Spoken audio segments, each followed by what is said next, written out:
Hello guys, welcome to my channel. Kumusta kayong lahat dyan? Today I I am going to make a kukustupar, or they call it in English coconut macarons. I will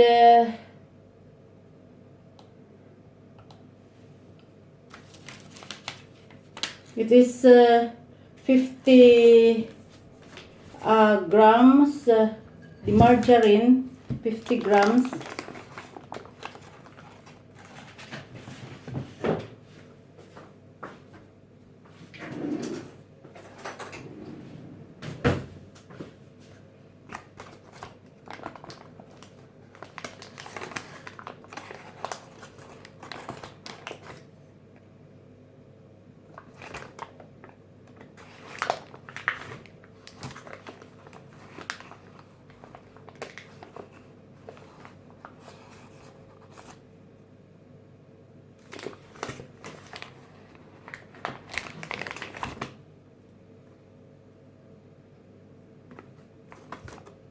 and then 2 eggs. I have the eggs here, 2 eggs.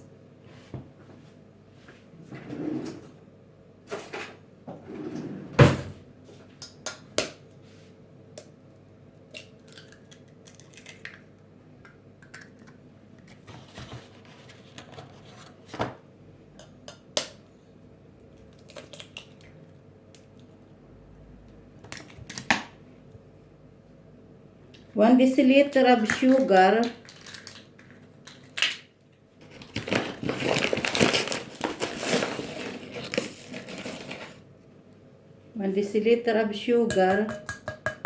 and then 200 grams of coconut flakes. This is 200 grams. They call it kokos. Coconut is kokos here in Sweden.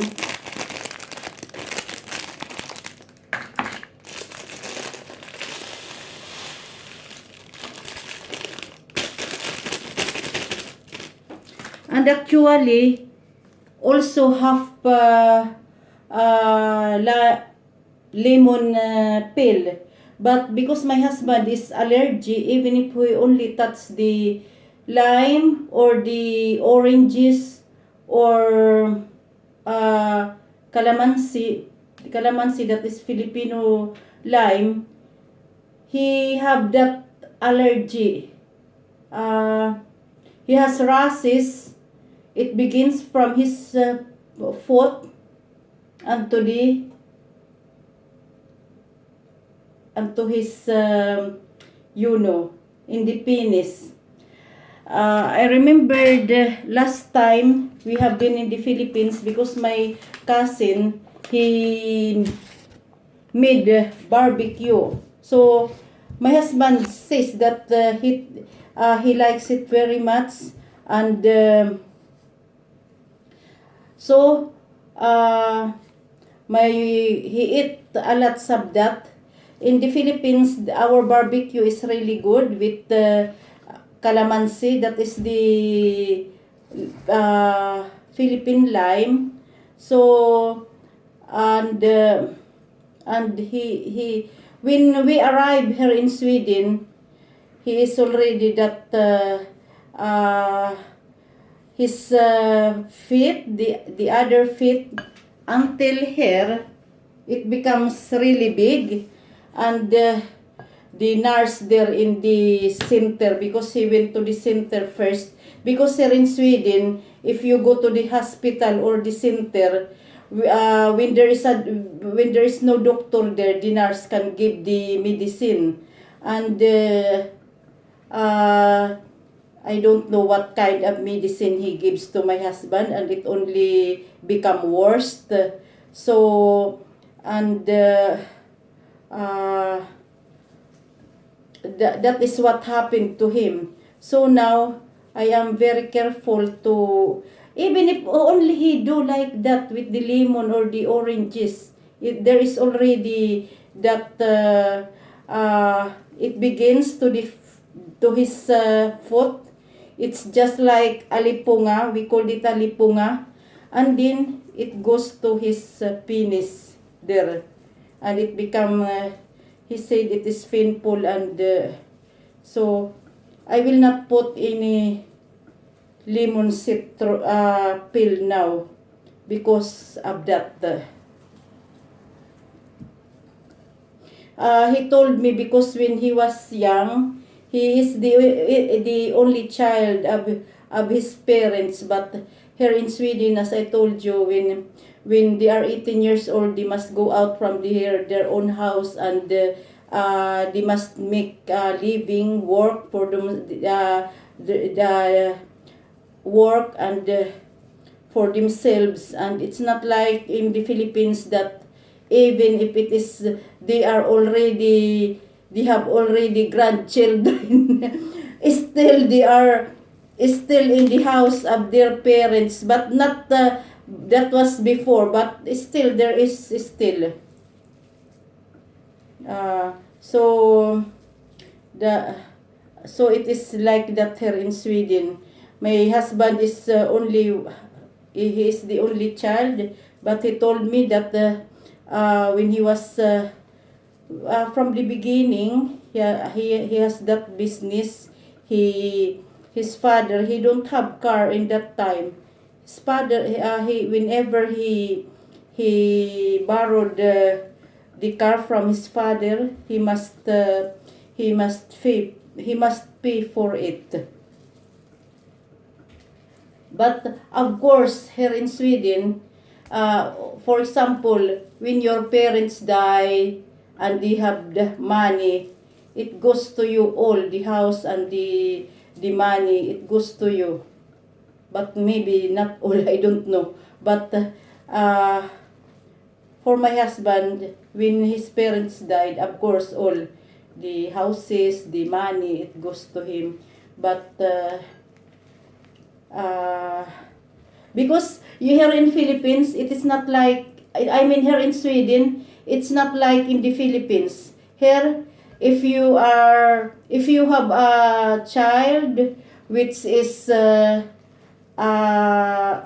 if you have an adopted child or a child from outside you're married, when you die, they will all also inherit the same as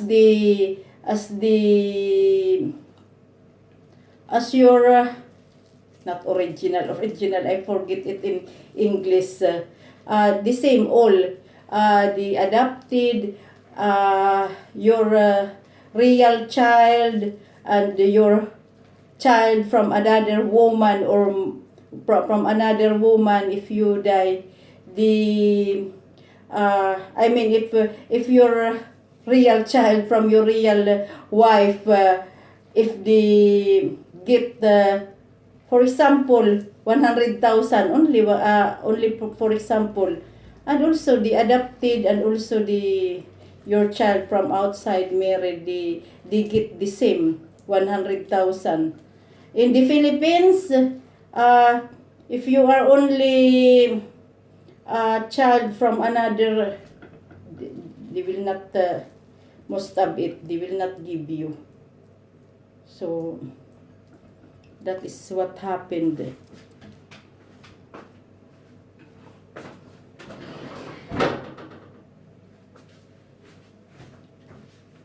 I forgot to put for the oven.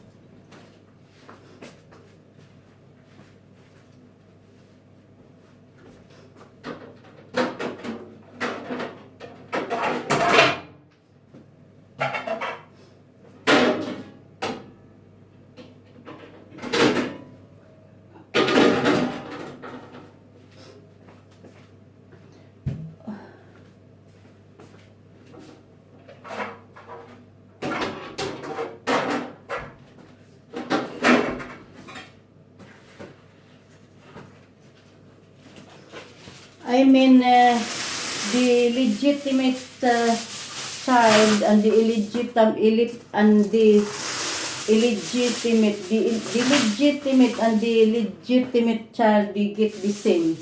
Not in the Philippines. And here in Sweden, the wife, they get 50% of their husband, and the children, the 50%. But it depends also of the man's testament. I will put this here. I hope I can. It is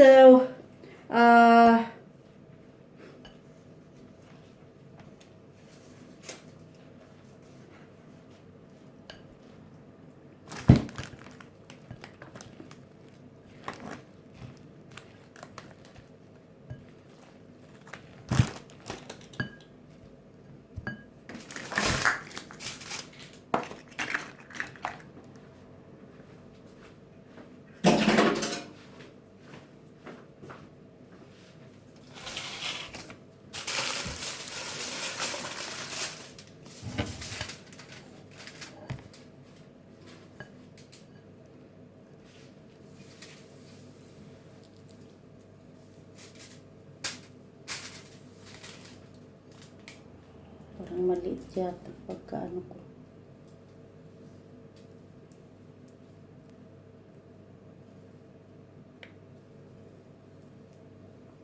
Parang maliit yata pagkaano ko.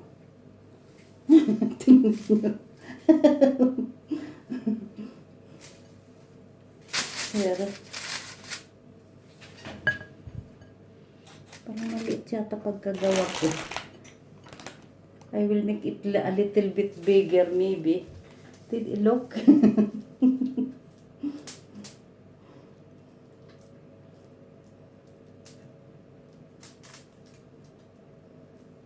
They call this in Sweden kokostoppar or yeah.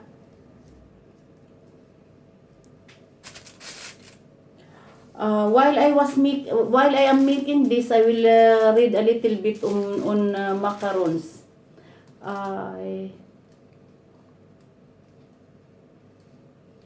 The name macaron comes from the Italian macaron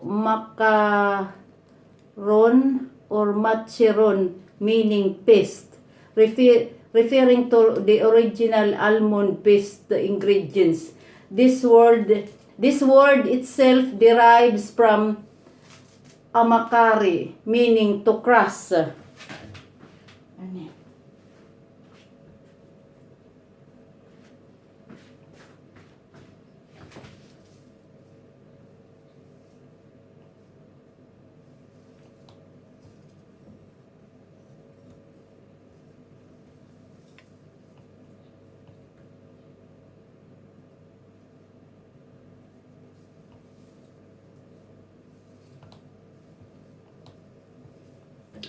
Culinary historians write the macarons can be traced to an Italian monastery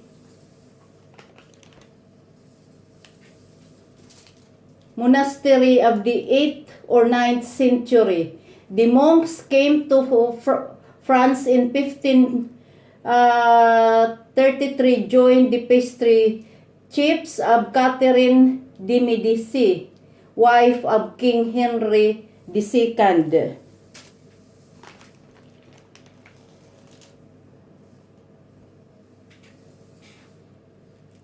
Later, two Benedictine nuns, Sister Margaret and Sister Marie Elizabeth, came to Nancy seeking asylum during the French Revolution. The two women paid for their housing by baking and selling macaron cookies, and thus become known as the Macaron Sisters.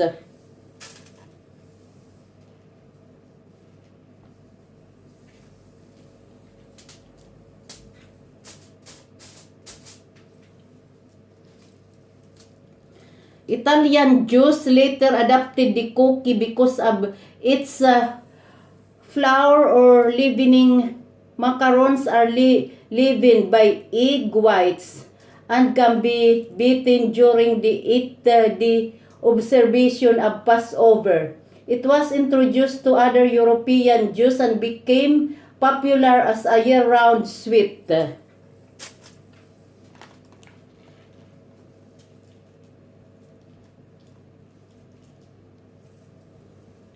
Recipes for macarons appear in recipe books at least as early as 1725. Robert Smith's Court Cookery or the Complete English Cook and use egg whites and almond paste. Mrs. Beaton's Book of Household Management includes the typical traditional recipe. Over time, coconut was added to the ground almonds and in certain recipes replaced them. Potato starch is also sometimes included in the recipe to give the macarons more body.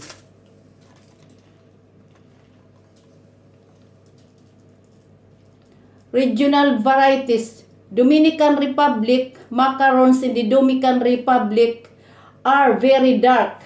Grated coconut is mixed with ginger and cinnamon.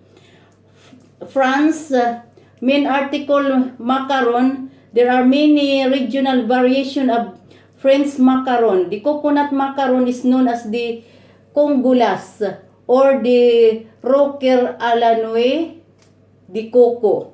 I cannot speak in French. So, India,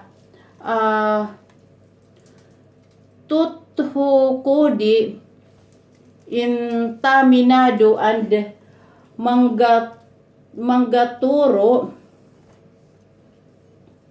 Mangatoro in Karnataka have their own varieties of macarons made with cashews and egg whites, adapted from those introduced in colonial times.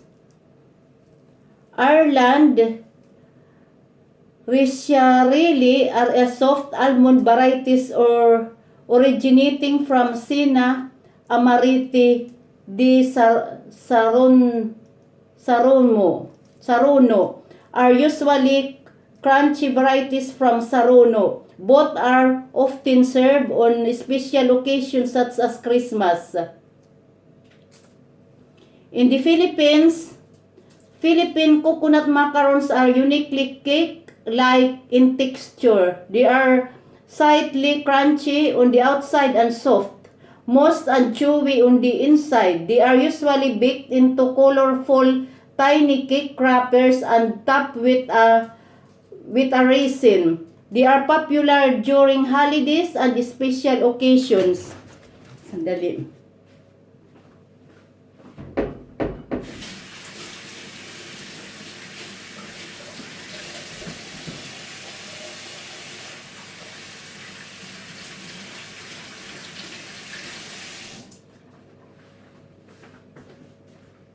Hindi ako makaano ng computer kay ano.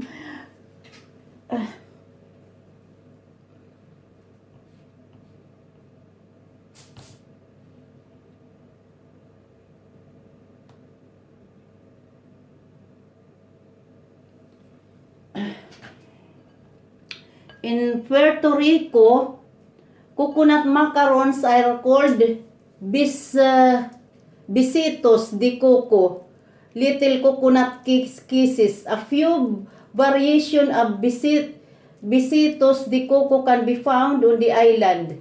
The most popular ones including lemon zest and vanilla as additional ingredients.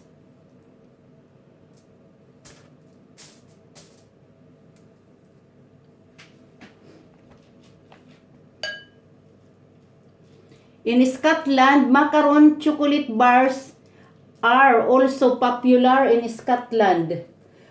Buchanans make a macaron with Belgian chocolate and toasted coconut. They are long-established family business based in Greenock. Scottish macarons is made with paste of potato and sugar.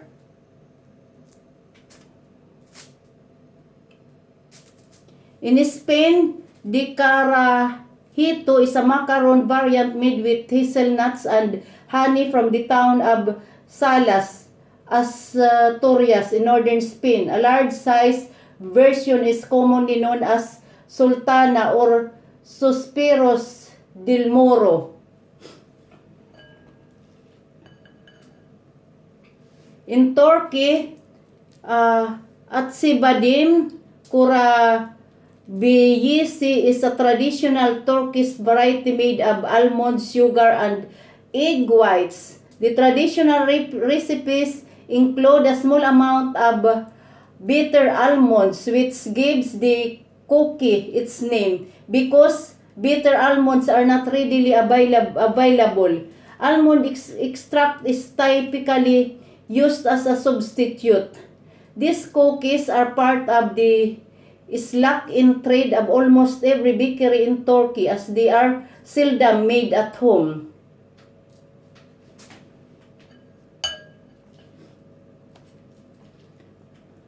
In the United Kingdom, in Britain generally the traditional almond macarons often includes almond essence to strengthen the flavor and is topped with an almond flake. Coconut macarons are also popular in Scotland. The Scottish macarons has a dense sugary center and is covered in chocolate and roasted coconut.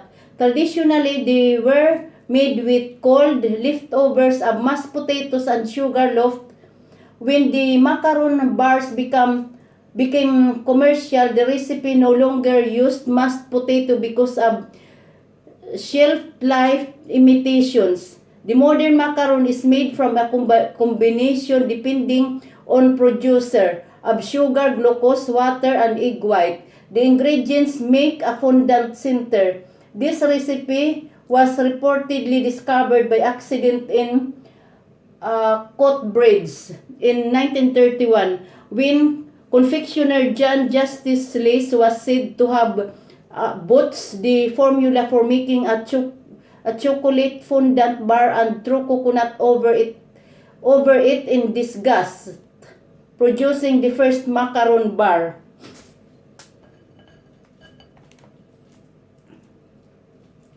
In the United States, coconut macaron is the best known variety in America. Commercially made coconut macarons are generally dense, moist, and sweet, and often dipped in chocolate.